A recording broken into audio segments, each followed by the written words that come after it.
Hello students, welcome to my channel science Educom. आज ਅਸੀਂ transportation in plants ਜਿਹੜੀ ਹੈ ਉਹ ਕੰਪਲੀਟ ਕਰਾਂਗੇ।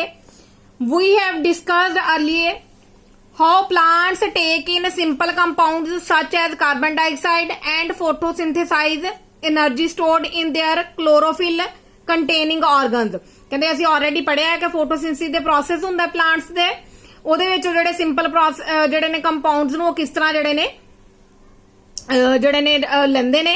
ਨੈਕਸਟ ਜਿਹੜਾ ਹੈ ਮੇਨਲੀ ਜਿਹੜਾ ਹੈ ਲੀਵਸ ਰਾਹੀਂ ਲੈਣਗੇ। ਹਾਂਜੀ, ਲੀਵਸ ਰਾਹੀਂ ਜਿਹੜਾ ਹੈ ਉਹ ਪ੍ਰੋਸੈਸ ਚੱਲਦਾ ਹੈ। The other kinds of raw material needed for building plant bodies will also have to taken up separately. ਕਹਿੰਦੇ ਹੁਣ ਜਿਹੜੇ ਹੋਰ ਰਾ ਮਟੀਰੀਅਲ ਜਿਹੜੇ ਨੇ ਪਲਾਂਟਸ ਦੀ ਬਾਡੀ ਨੂੰ ਚਾਹੀਦੇ ਨੇ ਉਹ ਵੀ ਜਿਹੜੇ ਨੇ ਨਾਲ ਦੀ ਨਾਲ ਜਿਹੜੇ ਨੇ ਟੇਕਨ ਅਪ ਕੀਤੇ ਜਾਂਦੇ ਨੇ separately. For plants the soil is nearest and richest source of raw material. ਕਹਿੰਦੇ ਹੁਣ ਸੋਇਲ ਤੋਂ ਹੀ ਜਿਹੜੀ ਹੈ ਸਾਰੀਆਂ ਉਹਨਾਂ ਨੂੰ ਮਿਨਰਲਸ ਮਿਲਨੇ ਨੇ, ਇਸ ਕਰਕੇ ਅਸੀਂ ਇਹਨੂੰ ਕੀ ਕਵਾਂਗੇ ਸੋਇਲ ਨੂੰ ਕਿ ਨੀਅਰੈਸਟ ਤੇ ਰਿਚੈਸਟ ਸੋਰਸ ਹੈਗਾ ਰਾ material the, like nitrogen, phosphorus and other minerals. ਇਹ ਸਾਰੇ ਮਿਨਰਲਸ ਜਿਹੜੇ ਨੇ ਸੋਇਲ ਤੋਂ ਹੀ ਪਲਾਂਟਸ ਨੂੰ ਮਿਲਣਗੇ। The absorption of these substances therefore occur though the part in contact with the soil। ਕਹਿੰਦੇ ਇਹ ਹੁਣ ਜਿਹੜੀ absorption ਇਹਨਾਂ ਸਬਸਟੈਂਸ ਦੀ ਜਿਹੜੀ ਹੈ ਉਹ ਵੀ ਕਿਸੇ ਥਰੂ ਹੋਏਗੀ ਪਲਾਂਟਸ ਦੇ ਵਿੱਚ, ਨੇਮਲੀ ਰੂਟਸ। ਹੁਣ ਸਾਨੂੰ ਪਤਾ ਹੈ ਕਿ ਰੂਟਸ ਜਿਹੜੀਆਂ ਨੇ ਅੰਦਰ ਜਿਹੜੀਆਂ ਨੇ ਜ਼ਮੀਨ ਦੇ ਹੁੰਦੀਆਂ ਨੇ, ਇਟ ਮੀਨਸ ਉਹ ਹੀ ਡਾਇਰੈਕਟਲੀ ਕੰਟੈਕਟ ਦੇ ਵਿੱਚ ਹੋਣਗੀਆਂ ਸੋਇਲ ਦੇ, ਉਹ ਹੈਲਪ ਕਰਨਗੀਆਂ। If the distance between the soil contacting organs and the chlorophyll containing organs are small. ਕਹਿੰਦੇ ਸਾਨੂੰ ਪਤਾ ਹੈ ਜੇ ਡਿਸਟੈਂਸ ਜਿਹੜਾ ਹੈ ਸੋਇਲ ਕੰਟੇਨਿੰਗ ਆਰਗਨ ਤੇ ਕਲੋਰੋਫਿਲ ਕੰਟੇਨਿੰਗ ਆਰਗਨ ਦੇ ਵਿੱਚ ਜੇ ਸਮਾਲ ਹੈ ਤੇ energy and raw material can easily diffuse to all part of body plant body. ਕਹਿੰਦੇ ਫਿਰ ਤਾਂ ਸਿੰਪਲੀ ਜਿਹੜੀ ਹੈ ਡਿਫਿਊਜ਼ਨ ਵਾਲਾ ਪ੍ਰੋਸੈਸ ਹੋ ਜਾਏਗਾ ਤਾਂ ਸਾਰੇ ਬਾਡੀ ਦੇ ਪਾਰਟਸ ਤੱਕ ਜਿਹੜਾ ਸਾਰਾ ਜਿਹੜਾ ਹੈ ਮਿਨਰਲਸ ਪਹੁੰਚ ਜਾਣਗੇ। But if these distance become large, ਕਹਿੰਦੇ ਪਰ ਜੇ ਡਿਸਟੈਂਸ ਜ਼ਿਆਦਾ ਹੋਏਗਾ because of changes in the plant body design, ਕਿਉਂਕਿ ਬਾਡੀ ਜਿਹੜੀ ਹੈ ਉਹਦੀ ਪਲਾਂਟਸ ਦੀ ਉਹ ਚੇਂਜ ਹੁੰਦੀ ਰਹਿੰਦੀ ਹੈ, diffusion process will not be sufficient. ਕਹਿੰਦੇ ਇਸ ਕਰਕੇ ਡਿਫਿਊਜ਼ਨ ਦੇ ਪ੍ਰੋਸੈਸ ਰਾਹੀਂ ਜਿਹੜਾ ਹੈ ਸੋਇਲ ਦੇ ਜਿਹੜੇ ਨੇ ਮਿਨਰਲਸ ਜਿਹੜੇ ਨੇ ਪੂਰੇ ਪਲਾਂਟਸ ਤੱਕ ਨਹੀਂ ਪਹੁੰਚ ਸਕਦੇ। ਇਹਦੇ ਲਈ ਸਾਨੂੰ ਕੀ ਕਰਨਾ ਪਏਗਾ ਫਿਰ, will not be sufficient to provide raw material in leaves and energy in roots। ਕਹਿੰਦੇ એનર્ਜੀ ਜਿਹੜੀ ਹੈ ਰੂਟਸ ਤੱਕ sufficiently ਨਹੀਂ ਪਹੁੰਚ ਪਾਏਗੀ। A proper system of transportation is therefore essential in such situation। ਕਹਿੰਦੇ ਇਸੇ ਕਰਕੇ ਹੀ ਇਹਨਾਂ ਦੇ ਵਿੱਚ ਵੀ ਜਿਸ ਤਰ੍ਹਾਂ ਟਰਾਂਸਪੋਰਟੇਸ਼ਨ ਹਿਊਮਨ ਬੀਇੰਗਸ ਦੇ ਵਿੱਚ ਜਿਹੜੀ ਹੈ ਹਾਰਟ ਰਾਹੀਂ ਹੁੰਦੀ ਹੈ, ਇਸੇ ਤਰ੍ਹਾਂ ਟਰਾਂਸਪੋਰਟੇਸ਼ਨ ਪਲਾਂਟਸ ਦੇ ਵਿੱਚ ਵੀ ਹੋਏਗੀ। ਠੀਕ ਹੈ ਜੀ, ਉਹ ਕਿਸ ਤਰ੍ਹਾਂ ਹੋਣੀ ਹੈ ਪੜ੍ਹਦੇ ਹਾਂ ਅਸੀਂ। Energy needs differ between different organ body different body designs। plant do not move। ਸਾਨੂੰ ਪਤਾ ਹੈ ਕਿ plants ਜਿਹੜੇ ਨੇ move ਨਹੀਂ ਕਰ ਸਕਦੇ and the plant body have a large proportion of dead cell in many tissue। ਤੇ ਨਾਲ ਦੀ ਨਾਲ ਇਹਨਾਂ ਕੋਲ dead cell ਵੀ ਬਹੁਤ ਜਿਹੜੀ ਹੈ large proportion ਦੇ ਵਿੱਚ ਹੁੰਦੇ ਨੇ।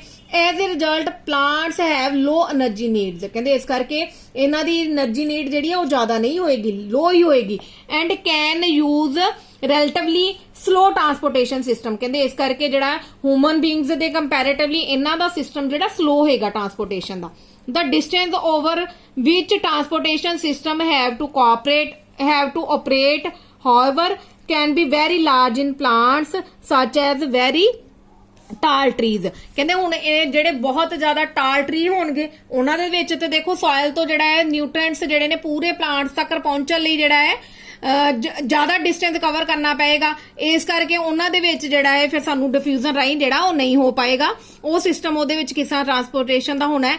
Plant transport systems will move energy stores from leaves and raw material from the roots. ਕਹਿੰਦੇ એનર્ਜੀ ਜਿਹੜੀ ਆ ਉਹ ਕਿੱਥੋਂ ਲੈਣਗੇ, ਲੀਵਸ ਤੋਂ ਲੈਣਗੇ, ਤੇ ਰਾ ਮਟੀਰੀਅਲ ਕਿੱਥੋਂ ਲੈਣਗੇ, ਰੂਟਸ ਤੋਂ। These two pathways are constructed as independently organized conducting tubes। ਇਹਨਾਂ ਦੇ ਵਿੱਚ ਕੀ ਹੋਣਗੀਆਂ ਫਿਰ ਕਹਿੰਦੇ independently organized ਹੁੰਦੇ ਨੇ ਤੇ conducting tubes ਜਿਹੜੀਆਂ ਨੇ ਇਹਨਾਂ ਦੇ ਵਿੱਚ ਹੋਣਗੀਆਂ।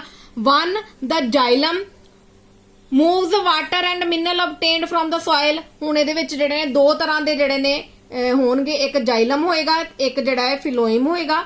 ਠੀਕ ਹੈ ਜੀ, ਹੁਣ ਜਾਈਲਮ ਦਾ ਕੰਮ ਕੀ ਹੈਗਾ ਕਿ ਪਾਣੀ ਤੇ ਮਿਨਰਲਸ ਜਿਹੜਾ ਸਾਰੇ ਪਾਰਟਸ ਤੱਕ ਪਹੁੰਚਾਉਣ ਦਾ ਕੰਮ ਕਰਨਾ ਹੈ, ਤੇ ਫਲੋਇਮ ਨੇ ਜਿਹੜਾ ਫੂਡ ਪਹੁੰਚਾਉਣ ਦਾ ਕੰਮ ਜਿਹੜਾ ਉਹ ਕਰਨਾ ਹੈ। ਤੁਸੀਂ ਯਾਦ ਰੱਖਣੇ ਨੇ ਦੋਨੇ।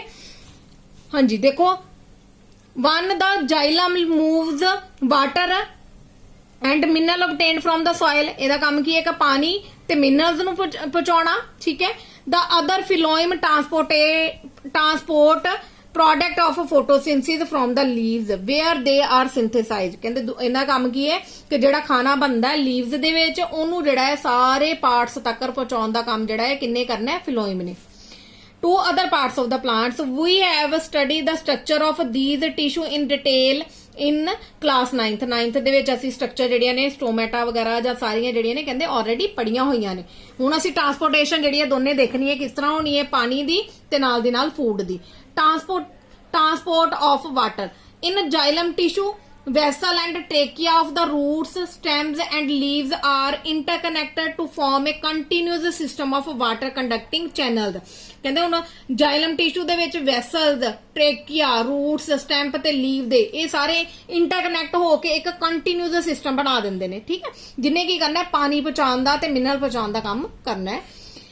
reaching all parts of the plant at the roots, cell in contact with the soil actively take up ions, ਕਹਿੰਦੇ ਇਹ ਐਕਟਿਵਲੀ ਜਿਹੜੇ ਨੇ ਆਇਨਸ ਲੈ ਲੈਂਦੇ ਨੇ। this create a difference in the concentration of these ions between the roots and soil, ਕਹਿੰਦੇ ਫਿਰ ਆਪਣੇ ਆਪ ਹੀ ਜਿਹੜਾ ਇੱਕ concentration ਦੇ ਵਿੱਚ difference ਆ ਜਾਂਦਾ ਹੈ soil ਤੇ root ਦੇ ਵਿੱਚ। water therefore moves into the root from the soil, ਕਹਿੰਦੇ ਇਸ ਕਰਕੇ ਡਿਫਰੈਂਸ ਆਉਣ ਦੇ ਕਰਕੇ ਜਿਹੜਾ ਹੈ ਰੂਟਸ ਦੇ ਜਿਹੜਾ ਮੂਵ ਕਰਨਾ ਸ਼ੁਰੂ soil ਤੋਂ ਜਿਹੜਾ ਰੂਟਸ ਦੇ ਵਿੱਚ ਮੂਵ ਕਰਨਾ ਸ਼ੁਰੂ ਕਰ ਦਿੰਦਾ ਪਾਣੀ। to eliminate this difference, this means that there is steady movements ਜਿਹੜੀ ਹੈ of water into the root, ਕਹਿੰਦੇ ਇਹਦੇ ਵਿੱਚ ਜਿਹੜੀ ਹੈ steady movements ਜਿਹੜੀ ਹੈ ਪਾਣੀ ਦੀ ਹੋਵੇਗੀ। creating a column of water that is steadily pushed upward, ਕਹਿੰਦੇ ਇਹ ਜਿਹੜਾ ਇੱਕ ਕਾਲਮ ਜਿਹਾ ਬਣ ਜਾਂਦਾ ਜਿੱਥੋਂ ਜਿਹੜਾ ਹੈ ਪਾਣੀ ਪੂਰੇ ਰੂਟਸ ਤੋਂ ਪੂਰੇ ਬਾਡੀ ਪਾਰਟਸ ਤੱਕ ਜਿਹੜਾ ਹੈ ਪਲਾਂਟ ਦੀਆਂ ਪਹੁੰਚਣਾ, ਠੀਕ ਹੈ ਜੀ। however this pressure by itself is unlikely to be enough to move water over the height that we commonly see in plants, ਕਹਿੰਦੇ ਹੁਣ ਪਲਾਂਟਸ ਜਿਨ੍ਹਾਂ ਦੀ ਬਹੁਤ ਜ਼ਿਆਦਾ ਹਾਈਟ ਹੁੰਦੀ ਹੈ ਕਹਿੰਦੇ ਉਹਦੇ ਵਿੱਚ ਜਿਹੜਾ ਇਹ ਇਕੱਲਾ ਪ੍ਰੈਸ਼ਰ ਇੰਨਾ ਇਨਫ ਨਹੀਂ ਹੁੰਦਾ, ਇਸ ਕਰਕੇ ਪਲਾਂਟਸ ਯੂਜ਼ ਅਨਦਰ ਸਟ੍ਰੈਟਜੀ, ਕਹਿੰਦੇ ਇਸ ਕਰਕੇ ਪਲਾਂਟਸ ਇੱਕ ਹੋਰ ਸਟ੍ਰੈਟਜੀ ਅਪਣਾਉਂਦਾ ਹੈ to move water in the xylem upward to highest points of the plant body, ਕਹਿੰਦੇ ਇਹ ਜਿਹੜਾ ਹੈ ਇੱਕ ਹੋਰ ਸਟ੍ਰੈਟਜੀ ਅਪਣਾ ਕੇ ਜਿਹੜਾ ਪਾਣੀ ਪੂਰੇ ਪਾਰਟਸ ਤੱਕ ਪਲਾਂਟਸ ਜਿਹੜੇ ਲੰਬੇ ਪਲਾਂਟਸ ਨੇ ਉਹਨਾਂ ਤੱਕ ਪਹੁੰਚਦਾ। ਦੇਖੋ provided that the plant has an adequate supply of water, the water which is lost though the stomata is replaced by the water from the xylem vessel in the leaves, ਕਹਿੰਦੇ ਹੁਣ ਜਿਹੜਾ ਇਹ ਪਾਣੀ ਹੈ ਜਿਹੜਾ ਲਾਸ ਹੋ ਜਾਂਦਾ ਟ੍ਰਾਂਸਪੀਰੇਸ਼ਨ ਰਾਹੀਂ ਉਹ ਜਿਹੜਾ ਨਾਲ ਦੀ ਨਾਲ ਰਿਪਲੇਸਡ ਹੋ ਜਾਂਦਾ ਉਹ ਪਾਣੀ ਰਾਹੀਂ ਜਿਹੜਾ ਵੈਸਲ ਰਾਹੀਂ ਜਾਈਲਮ ਤੱਕ ਜਿਹੜਾ ਲੀਵਸ ਤੇ ਪਹੁੰਚਾਉਂਦਾ ਹੈ, ਠੀਕ ਹੈ। In fact evaporation of the water molecule from the cells of leaf create ਇੱਕ ਸਕਸੀਸ਼ਨ, ਕਹਿੰਦੇ ਇਹਦੇ ਕਰਕੇ ਇਵੈਪੋਰੇਸ਼ਨ ਦੇ ਕਰਕੇ ਇੱਕ ਜਿਹੜੀ ਹੈ ਲੀਵਸ ਦੇ ਵਿੱਚ ਜਿਹੜਾ ਇੱਕ ਸਕਸੀਸ਼ਨ ਬਣ ਜਾਂਦੀ ਹੈ which pull water from the xylem cell of roots, ਕਹਿੰਦੇ ਹੁਣ ਇਹਦੇ ਕਰਕੇ ਹੀ ਪਾਣੀ ਜਿਹੜਾ ਪਹੁੰਚੇਗਾ ਜਾਈਲਮ ਸੈਲ ਤੋਂ roots ਤੱਕ। the loss of water in the form of vapor from the aerial parts of the plant is known as the transpiration, ਹੁਣ ਤੁਸੀਂ ਟ੍ਰਾਂਸਪੀਰੇਸ਼ਨ ਵਾਲਾ ਪ੍ਰੋਸੈਸ ਵੀ 9th ਵਿੱਚ ਕੀਤਾ ਹੋਇਆ ਆ ਦੇਖੋ ਇੱਧਰ ਡਾਇਗਰਾਮ ਦੇ ਵਿੱਚ ਦੇਖੋ ਇਹ ਵਾਟਰ ਜਿਹੜਾ ਹੈ ਜਦੋਂ ਵੈਪਰਸ ਬਣ ਕੇ ਉੱਡ ਜਾਂਦਾ ਹੈ ਉਹਨੂੰ ਅਸੀਂ ਕੀ ਕਹਿ ਦਵਾਂਗੇ ਮੂਵਮੈਂਟ ਆਫ ਵਾਟਰ ਜਿਹੜੀ ਹੈ during the transpiration in a tree. Transpiration help in the absorption and upward movement of water, कहते मैं ऊपर दसिया सी कि एक होर स्ट्रेटजी अपनाउंदा है ਉਹ ਕੀ ਹੈਗੀ ਕਿ ट्रांसपीरेशन राही ਜਿਹੜੀ अब्जॉर्प्शन होएगी ਤੇ ਜਿਹੜੀ अपवर्ड मूवमेंट ਪਾਣੀ ਦੀ ਹੋਵੇਗੀ and minerals dissolved in it from the roots to the leaves. It also help in the temperature regulation, ਕਹਿੰਦੇ ਇਹਦੇ ਨਾਲ ਟ੍ਰਾਂਸਪੀਰੇਸ਼ਨ ਨਾਲ ਕੀ ਹੁੰਦਾ ਹੈ ਟੈਂਪਰੇਚਰ ਦੀ ਵੀ ਰੈਗੂਲੇਸ਼ਨ ਹੁੰਦਾ ਹੈ, ਟੈਂਪਰੇਚਰ ਦਾ ਵੀ ਬੈਲੈਂਸ ਜਿਹੜਾ ਉਹ ਬਣਿਆ ਰਹਿੰਦਾ ਹੈ। The effect of the root pressure in the transport of water is more important at night, ਕਹਿੰਦੇ ਹੁਣ ਰੂਟ ਪ੍ਰੈਸ਼ਰ ਜਿਹੜਾ ਹੈ ਟਰਾਂਸਪੋਰਟੇਸ਼ਨ ਦੇ ਵਿੱਚ ਜਿਹੜਾ ਹੈ ਕਿਹੜੇ ਟਾਈਮ ਤੇ ਜ਼ਿਆਦਾ ਇੰਪੋਰਟੈਂਟ ਹੈ ਨਾਈਟ ਦੇ ਟਾਈਮ ਤੇ, ਰਾਤ ਦੇ ਟਾਈਮ, ਕਿਉਂਕਿ during the day when the stomata are open, ਕਹਿੰਦੇ ਕਿ ਦਿਨ ਦੇ ਟਾਈਮ ਤੇ ਤਾਂ ਸਟੋਮੇਟਾ ਓਪਨ ਹੁੰਦੇ ਨੇ, ਟਰਾਂਸਪੀਰੇਸ਼ਨ ਜਿਹੜਾ ਪੁੱਲ become the major driving force in the movement of the water, ਕਹਿੰਦੇ ਸਵੇਰ ਦੇ ਟਾਈਮ ਤੇ ਡੇ ਟਾਈਮ ਦੇ ਵਿੱਚ ਤੇ ਮੇਜਰ ਡਰਾਈਵਿੰਗ ਫੋਰਸ ਜਿਹੜੀ ਹੈ ਪ੍ਰੋਵਾਈਡ ਹੋ ਜਾਂਦੀ ਹੈ ਟ੍ਰਾਂਸਪੀਰੇਸ਼ਨ ਟਾਈਮ, ਠੀਕ ਹੈ ਜੀ। ਬਟ ਰਾਤ ਦੇ ਟਾਈਮ 'ਚ ਜਿਹੜੀ ਹੈ ਇਹ ਜਿਹੜਾ ਟ੍ਰਾਂਸਪੋਰਟੇਸ਼ਨ ਵਾਟਰ ਦੀ ਜਿਹੜੀ ਹੈ ਮੋਰ ਉਹਦੇ ਲਈ ਜਿਹੜੇ ਹੈ ਰੂਟ ਪ੍ਰੈਸ਼ਰ ਜਿਹੜਾ ਹੈ ਉਹਦਾ ਇਫੈਕਟ ਜ਼ਿਆਦਾ ਚਾਹੀਦਾ। ਹਾਂਜੀ, transportation of food and other substance, पानी का तुहानूं समझ लग गया, मिनरल का समझ लग गया। हुण फूड ते दूजे सबस्टांस किस तरह पहुंचे ने। So far we have discussed the transport of water and mineral in plants. Now let us consider how the products of metabolic processes, particularly photosynthesis, को photosynthesis राही ਜਿਹੜਾ ਫੂਡ ਬਣਦਾ ਹੈ ਉਹਨੂੰ ਪਹੁੰਚਾਉਣ ਦਾ ਕੰਮ ਜਿਹੜਾ ਉਹ ਕਿਸ ਤਰ੍ਹਾਂ ਹੋਵੇਗਾ। are moved from the leaves where they are formed, ਕਹਿੰਦੇ ਉਹ process ਕੌਣ ਕਰੇਗਾ, phloem, to other parts of the plant. This transport of the soluble product of photosynthesis is called translocation, ਕਹਿੰਦੇ ਇਸ process ਨੂੰ ਅਸੀਂ ਕੀ ਕਹਾਂਗੇ, translocation, and it occurs in the part of the vesicular tissue ਜਿਹਨੂੰ ਅਸੀਂ ਕੀ ਕਹਿੰਦੇ ਆ, phloem, ਠੀਕ ਹੈ ਜੀ। beside the product of the photosynthesis phloem transport, ਕਹਿੰਦੇ ਇਹਦੇ ਤੋਂ ਇਲਾਵਾ ਖਾਣੇ ਤੋਂ ਇਲਾਵਾ ਇਹਨੇ ਹੋਰ ਕੀ ਕਰਨਾ ਹੈ, transport amino acid and other substances. These substances are especially delivered to the storage organ of the roots, fruits and seeds and to growing organ, ਕਹਿੰਦੇ ਸਪੈਸ਼ਲੀ ਉੱਥੇ ਜਿਹੜੇ ਨੇ ਡਿਲੀਵਰ ਕਰਨੇ ਹੁੰਦੇ ਨੇ ਜਿਹੜੇ ਸਟੋਰੇਜ ਆਰਗਨ ਹੈਗੇ ਨੇ, ਰੂਟਸ, ਫਰੂਟ, ਸੀਡਸ ਜਿਹੜੀਆਂ ਨੇ ਉੱਥੋਂ ਤੱਕ ਪਹੁੰਚਾਉਣਾ ਹੈ। The translocation of food and other substances take place in the sieve tubes, ਕਹਿੰਦੇ sieve tubes ਦੇ ਵਿੱਚ ਹੋਵੇਗਾ with the help of the adjacent companion cells both in upward and downward direction, ਕਹਿੰਦੇ both direction ਦੇ ਵਿੱਚ ਹੋਏਗਾ, upward ਵੀ ਹੋਏਗਾ ਤੇ downward ਵੀ ਹੋਏਗਾ। Unlike transport in xylem which can be largely explained by the simple physical forces, translocation ਕਹਿੰਦੇ phloem ਜਿਹੜੀ ਉਹ achieved ਕਿੱਥੋਂ ਹੁੰਦੀ ਹੈ, by the utilizing एनर्जी। ਇਹਦੇ ਵਿੱਚ એનર્ਜੀ ਦੀ ਕਹਿੰਦੇ ਜ਼ਰੂਰਤ ਹੋਵੇਗੀ। Material like sucrose is transferred into the phloem tissue using the energy from ATP। ਇਹ ਕਿੱਥੋਂ એનર્ਜੀ ਲੈਣਗੇ, ATP ਤੋਂ એનર્ਜੀ ਲੈਣਗੇ। ਦਿਸ ਇਨਕਰੀਜ਼ ਦਾ ਆਸਮੈਟਿਕ ਪ੍ਰੈਸ਼ਰ, ਕਹਿੰਦੇ ਇਹਦੇ ਨਾਲ ਆਸਮੈਟਿਕ ਪ੍ਰੈਸ਼ਰ ਜਿਹੜਾ ਇਨਕਰੀਜ਼ ਹੋ ਜਾਏਗਾ tissue the, causing water to move into it, ਜਿਹਦੇ ਨਾਲ ਜਿਹੜਾ ਪਾਣੀ ਮੂਵ ਕਰੇਗਾ।